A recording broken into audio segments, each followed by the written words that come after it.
Good day to you, and welcome to the Consider the Ravens podcast. I am Adsum Ravenhill, and I'm here with Anna Ravenhill. Woo-hoo! Yay!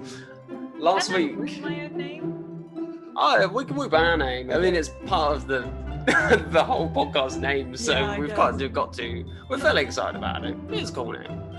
Yeah. Anyway, last week we talked about how non-fiction and how letters, sermons, and books of practical theology have helped Christians throughout church history. This week we'll be talking about fiction. Ooh. Why are we looking at fiction? Yeah, so fiction, I absolutely love fiction. I think it's incredible. It grips me. It's what started me on reading. And to be honest, it's actually what's kept me there. I mean, I love the books where you learn stuff and everything, but honestly, fiction is my dream because you meet these characters that have been brought to life. And you get to know their hopes and their dreams. You find out about their past. You basically walk along a journey with them as they're trying to figure out who they are and what they're trying to do. And we're going to be talking about 3 different books, all with very, very different characters, very different settings. But I think the thing that fits all of them together is, first of all, often how relatable characters are, but then also how you can just get behind them and you can really love them. And it's just the emotional journey you go on with them. It's just something else. And there's also an interesting point that you made about learning, as if in order to learn, you'd have to write a book that is geared towards that. But I think, honestly, if you read loads of books, I mean, C.S. Lewis, who's one of the authors that we'll talk about today, talked about lacing his books with things that kids could learn in order to grow, especially in faith. But even if you think of Lewis Carroll writing Alice in Wonderland, it's been well documented that he laced Alice in Wonderland with mathematical kind of queries and things like that because he wanted to make a point. And although some of that might go over our head, there are some people who would gain tons from that. And so we shouldn't just assume that because something has the fiction label that it's not meant to teach us something, that it's not meant to inform us about things. And I think also with this, the reason we're talking about fiction is because it helps us understand the culture today and the human condition. So often the best characters are the ones that are flawed. Actually, I find, because you can see the redemption arc, you can see, actually, you know what, this person is like me in this way or in that way. And actually, not only do you get to see the condition you're in, but actually that also gives you hope sometimes, because I think sometimes it can feel a bit I think Mistborn's a really good example. Talk about it a bit more, but actually the main character is really, really broken, and yet the writer writes it in such a way that actually you feel like you go on a journey with them, and it can give you hope if you feel like you're in a similar situation. And I think that's what we want to bring across, actually. Even with fiction, God can still move. And even if it's not even a Christian book, you can look at the person and you go, you know what? I'm like that person, and God loves me, and God can redeem me, even in the areas that I struggle in. Yeah, 100%. So you've mentioned Mistborn, we've mentioned Lewis. What were we going to start with? We've got 3 books that we're going to talk about today, and what's that first one? So the first one we're going to talk about is Pride and Prejudice. Pew, pew, pew, pew, pew. Oh my goodness. Oh, so good. Such a good book, written by Jane Austen, written in the 1800s. So over 200 years ago, it was written. So it is worth noting, if you are, obviously I'm going to recommend all these books, but if you are going to read it, their language can be a little bit more confusing, and also be aware of some of the context in it. So for example, in that time, women couldn't inherit property. So yeah, all of that. But I just love it because actually even though it's in a different culture and it's in a different time, the characters still work today, and you still get the same emotion, and it is incredibly empowering for women in a very healthy way. And I just love it. The story is amazing. What did you think? Because you've just finished listening to it, haven't you? Yeah, so I listened to it today on 2 times speed to get through the whole book in a day, and it was absolutely fantastic. In fairness, this is the 3rd book that I've read or listened to from Jane Austen. The second one I haven't finished yet, which would be Sense and Sensibility. about 6 months ago, maybe a year, I listened to Mansfield Park, and I just fell in love with it, and just the way that she writes, and I genuinely thought it was amazing. But yeah, Pride and Prejudice is a story I know. We've watched a film together. You talk about it endlessly. All the time.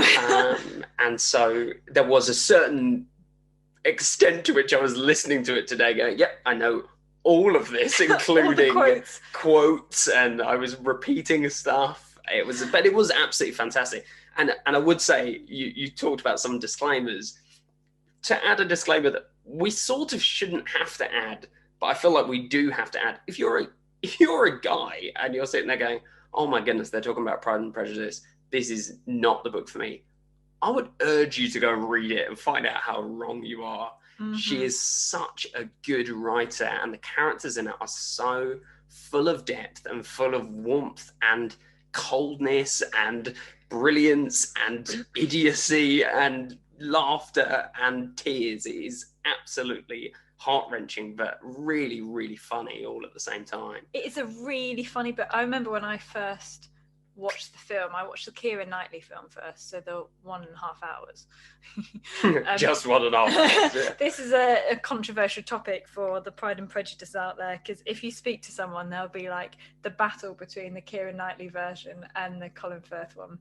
I'm gonna put my foot on the ground, Colin Firth all the way.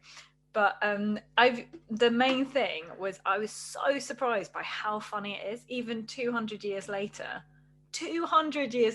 it's still so funny. Oh, it's incredibly funny. And just, I mean, it was, there was added humor to it for me, because listening to it at 2 times speed, which is how I often listen to books anyway. But in this case, everything was fine, and you get used to it after 30 seconds to a minute, except for the giggling. There's points at which all of the girls are giggling together, and it was just like absolutely awful, because you're sitting there going, oh my gosh, coming through my headphones. It was terrible. The witches have arrived. Yeah, the witches of Pemberley. It's, yeah. So, but yeah, poor Adsum has to put up with me quoting it constantly. Absolutely. Oh, that the shades of Pemberley should be thus polluted. That's a daily quote. Yes, it is. That said, what can we learn from Pride and Prejudice? What can we learn? I think the main... Okay, this is going to sound so cliche because it's literally the title. But Pride and Prejudice, like genuinely, you go on this whole journey with the main character, Lizzie, and you learn how, you know, she's been really prejudiced towards Mr. Darcy and he's been really proud. But actually you see that the ironic twist of actually she's also being proud in her prejudice. I'm explaining this really badly. No, I think you're explaining it better than it was ever explained to me. So one of the main reasons that I never read it as a kid was because it was explained to me by an English teacher that the book was about his pride and his prejudice and her wrestling with it.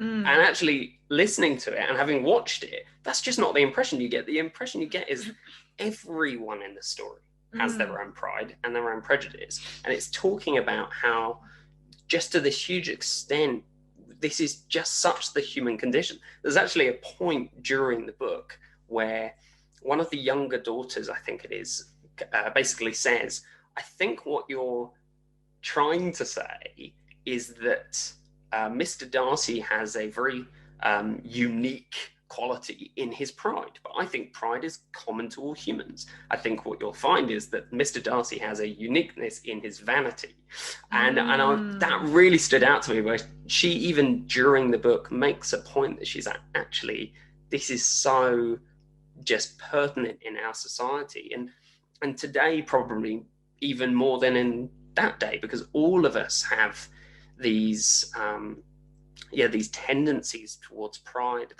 We've got a podcast coming out in just a couple of weeks. Is it not this podcast? Not this podcast, as in the podcast episode coming out in just a couple of weeks about social media. Sorry, I was like, we're doing another one? Yeah, another podcast, guys. This is just one podcast of 4 that we're going to be releasing every day. But like, we've got a podcast coming out in a couple of weeks about social media, and if anything, that has just perpetuated this need to be in a camp, to be in your own echo chamber, to be prejudiced against those who aren't, to disagree, but not just disagree, but be proud in your disagreement. It just like, but actually I feel like this book to a huge extent just means that, like, if you're reading it, what you'll find is you'll sit there and go, yeah, I made those same judgment calls about that person in the book, and they would have made those same judgment calls about me, because I was proud and I was prejudiced at the beginning of this book against certain people. It was impressed upon me that these were people that I shouldn't like, and I didn't. And that is really shocking when at the end of the book you're like, oh wow, yeah, I've been really convicted of my own sin towards these fictional characters, if that makes sense. Like, it's so much more than just a romance mushy book. Yeah, like so much more. Okay, so yes, read that, it's amazing. And I would, if you struggle with reading, I would say watch the film first so you get the general gist of what's going on. And which film? Okay, if you watch the Keira Knightley one so you get the general gist of what's going on. Oh, I know, controversial. I'm gonna get so much hate for this. Don't at me. Yeah, oh no, at her big time. But yeah, and then read the book or watch the 6-hour one, because the 6-hour one is the bomb. Right, so the second book we're gonna be going to talk about is Mistborn. Now, this is actually a trilogy, and technically, actually, it's There's 7 books at the moment. Sixogy. 7. Yeah. Oh, there's 4. Oh, yeah, you're right. Yeah. Okay, sorry. Anyway, it's basically so the author, Brandon Sanderson, is an incredible author. He is so good. You should definitely check him out. But the books that I'd recommend starting with for him is the Mistborn series. So the first book is The Final Empire. Yeah, the first book's called The Final Empire. It's a high fantasy, so it means that not only is it fantasy, but it's based in a different world to us. So there's different creatures and different people and that type of thing. And it's honestly, like, the magic system is incredible. The characters are incredible. The storyline is incredible. Like, it gets you hooked immediately, and I just could not stop reading it. I actually listened to it, and the audio version is amazing. But yeah, it's just so good. The characters, I would really, especially if you're really struggling to get back into reading, I would say this is a really good book to start to ease you back in, because it's a really easy read, but it will hook you again about why you actually liked reading. 100%. I think to kind of turn us into theology here, I think if you're looking for classic Adsum. A classic me, obviously, but kind of the key things that you really come away with when you're reading this book or this set of books is the kind of twin doctrines of common grace and total depravity, where actually every single person in this whole book is a sinner. And to a certain extent, you want to place it on a spectrum. But there is a class divide in this book. There is an enslaved people group. There is a ruling emperor. There's no spoilers here. This is all stuff that gets revealed within the first chapter. But then even the main characters are sinful people, and very openly so to begin with, at least. And although some of them are trying to do the right thing, often they're doing it through the wrong ways. And then the people that you would assume on the flip side of that are the bad guys often will come in with some of the best moments, the most moral, like morally good moments. And actually it's a real challenge on the part of the main characters to accept that. And some of them almost never do, essentially. And it reminds you of the Good Samaritan story, where you're going, actually, there are 2 men that go past that should have been good, that you should have been on the side of, that should have done the right thing. And actually, it's very much the outsider is the person that we are prejudiced against. To talk about that prejudice again, it like to talk about, actually, those are the bad people. Those are the people that are outside. Those are the people that are sinners. Those are the people that are wrong. But actually, the reality is we are just as susceptible to that, and we can't let ourselves go. And actually, we should be happy when good things are done by people that we would never expect it from. Yeah, I think Brandon does an amazing job at writing really flawed characters. Our friend Brandon. I wish, that'd be amazing. Can you imagine? Yeah, he does a really, really good job at writing flawed characters that you just empathize with, even at the same time you're going, just don't do this. Why are you doing this? You fool. Yeah, so 100% recommend that book. That's a really good starting book if you want to get back into reading.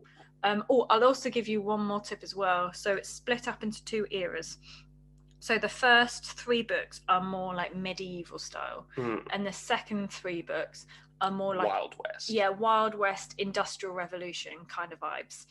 And if you're going to listen to the second Mistborns, so that's with Wax and Wayne, that's the 2 main characters, listen to it on Audible, because it's so much better. One of the main characters does a lot with accents, so when you listen to it, it's just so funny. Like, honestly, I was like walking home and I was just giggling to myself, and I looked like such a crazy person. Looked?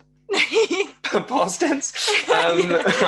Cheeky, what's it? Yeah. Any other thoughts? Or no, I mean, I'd love to know, like, is there like without giving spoilers, is there like a favorite moment that like stuck out to you? Oh, that's a good question. Is there a favorite moment for you? Well, I think. Yeah. So there's a character who stands apart from the rest of the characters in kind of a distinct way, and there's a way that he is very free with the information that he gives, but actually towards the end you actually find out he's hiding quite a lot, and I think personally, as somebody who's lived my life kind of with my heart on my sleeve, but also guarded, actually it was really amazing to see as he started realizing things about himself. Because I was reading this first when I was a teenager, I really felt like I was growing with him, and actually I still think he is a character, although at least initially he's one of the background characters. I feel like I grew most through him. Yeah, I think for me, so I absolutely loved Vin, who's the main character of the first 3 books. I think just watching her character develop and pretty much just fighting the demons that she has from her past, I just think was just so great, and just seeing her develop into a strong lady. That's not any spoilers. No, I think that's fair. You'd imagine that's what's going to happen to the character. I don't. She dies within the first chapter. That would be a quite a turning point. But yeah, and then in the second era, there is a massive spoiler twist with Wax. And I'm not going to give any spoilers away. I'm really bad at doing this. But all I'm going to say is that he was absolutely devastated. And I was absolutely heartbroken. And I think I was crying while I was listening to it. It's you'll know when you get to it. It breaks you. And then like seeing his journey from that, of being absolutely broken.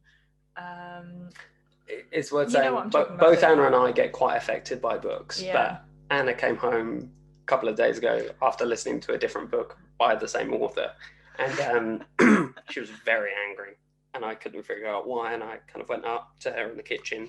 I'm trying to hug her and see whether she's okay, and she just steps away from me and she puts her hands up and she looks at me and she goes, "Can you just give me 5 minutes? Kaladin has just been found in the," and I won't give the spoiler, and I was like, that's not even real. But I was just like, I'm so heartbroken. I just needed you to give me some time, because I can't do life right now properly until I've dealt with this. So good. Yeah, so that's the Stormlight series, which is another book that he's done, which are also really good. But I would say start with Mistborn. They're easier to read and get into. Okay, right. And the last book we're going to be talking about is The Last Battle by C.S. Lewis. So this is the last book in the Chronicles of Narnia. And when I first read it, I just absolutely fell in love with it. Honestly, it's the imagery and the beauty of heaven that he gives. I won't lie to you. I've not read it and been like, theologically, this is a bit. Adsum can give you that if you want.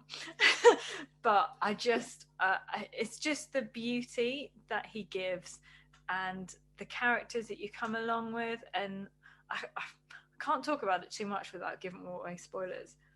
But it's just basically I've read that book close to 20 times, at least. I read the Chronicles of Narnia and I absolutely loved Narnia and everything like that.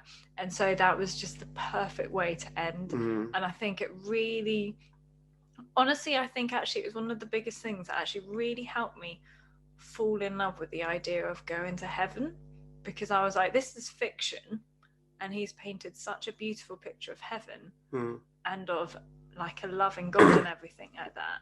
Yeah. I know that reality and what God has in store, and then when you compare it to like the last few chapters of Revelation, and you're just like, I can't wait, and it's going to be better than Aslan.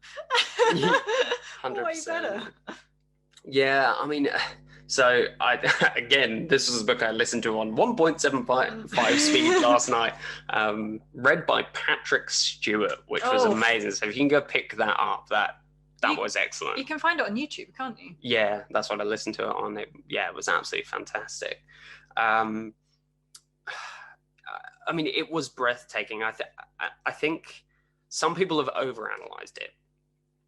I would say for myself and everyone else pretty much that are Christians and love C.S. Lewis, we love him for what he did, love him for what he said, but also most of us would disagree with certain aspects of his theology, and that's fine. Like, we're gonna have there is a broad spectrum of what we call orthodoxy, which is what exists within the kind of right understanding of the Bible and of God and of our relationship with him. But he definitely sits within that. But as far as the imagery, I do think I could see it helping children and adults alike to wrap their heads around books like Daniel and Ezekiel and Revelation, not just from a theological point of view, but from analogy and from working through imagery. There is imagery he uses in the last battle, which is purposefully obscure to a point beyond what Narnia already was, but almost bridging the gap between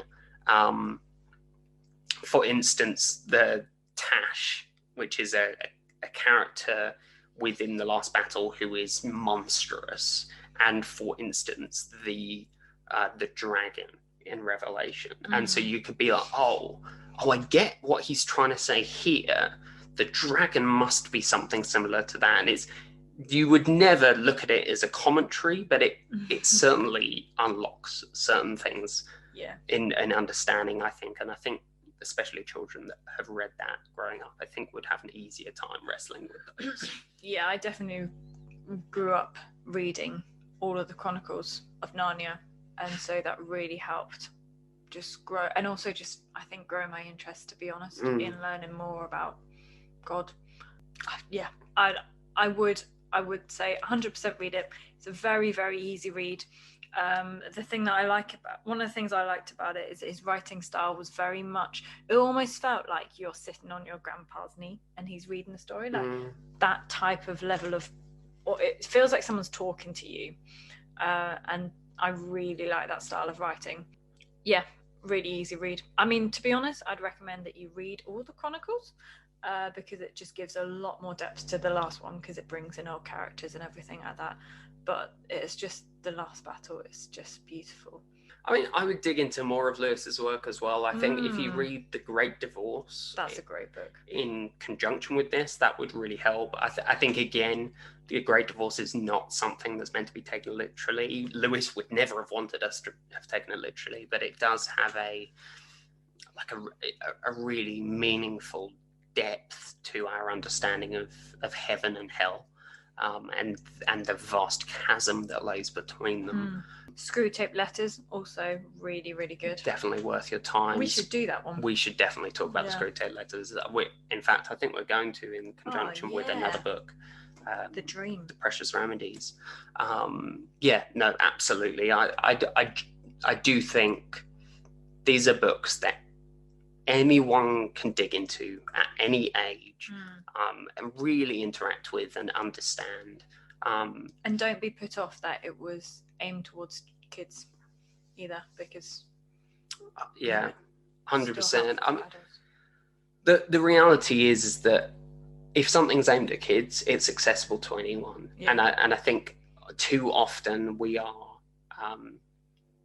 kind of hemmed in by, I must listen to something that is intended to be read by somebody like me, and it's often not until we interact with kids, for instance. So I remember I used to be a kindergarten teaching assistant, and I would read stories to kids, and they would just come alive to me as I was reading them with these voices and with the actions and those kind of things. And it was, even in those books, there were things that I was getting out of them in the way that we teach people, in the way that we interact with people, that have stayed with me even to this day. And as we talk about discipleship a lot on this podcast, both of us believe that discipleship is meant to be done primarily in the context of the local church, one-to-one, in groups, and on a larger scale. But one thing that often doesn't get talked about, because it's very hard to cultivate, is the use of parables, the use of analogies, the use of story in doing that. And I think one of the best ways to work that out is by reading fiction, absorbing how that's written, stealing verbatim. Sometimes, like I was listening to Pride and Prejudice today, thinking, I'm going to use that, I'm going to use that, I'm going to use that. But also just learning, actually, how do you tell a story? How do I make this understandable? That point was made really well with that. How can I do that in my own discipleship of other people? I agree. So I think, to close, my favourite part of the entire book, of the entire Chronicles, is the last chapter, and I just think it just shows the beauty that we can look forward to. And so I'm just going to read it out. This is the last paragraph, isn't it? Yeah, the last paragraph.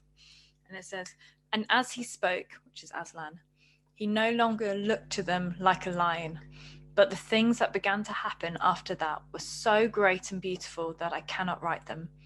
And for us, this is the end of all stories, and we can most truly say that they lived happily ever after. But for them, it was only the beginning of the real story. All their life in this world, and all their adventures in Narnia, had only been the cover and the title page. Now, at last, they were beginning chapter 1 of the great story, which no one on earth has read, which goes on forever, and which each chapter is better than the one before." Oh man, that is amazing. And I just think, don't you think that just ends on such hope, that we're like, even if life right now is really rubbish, or whatever it is, we can be like, you know what? This is only the cover and the title page, and then one day we're going to be in the presence of God, and we're going to begin chapter 1 of the greatest story, and which gets better and better every day. Yeah. It's beautiful, isn't it? Oh, it is amazing. Brings tears to my eyes. Wonderful. Well, thank you so much for being with us today. We're so thankful for your attention. We really hope that you've gained something. If you go ahead and read any of these books, we'd love to know, and we'd love to know what you think about them. We could not recommend them highly enough. You can find us on Twitter and Instagram, podcast and personal. But yeah, let us know what you think, because I don't know if you can tell, I'm quite passionate about these books. So please subscribe to us on any platform you're currently listening to this on, and we hope to speak to you again next week. Bye. Bye-bye.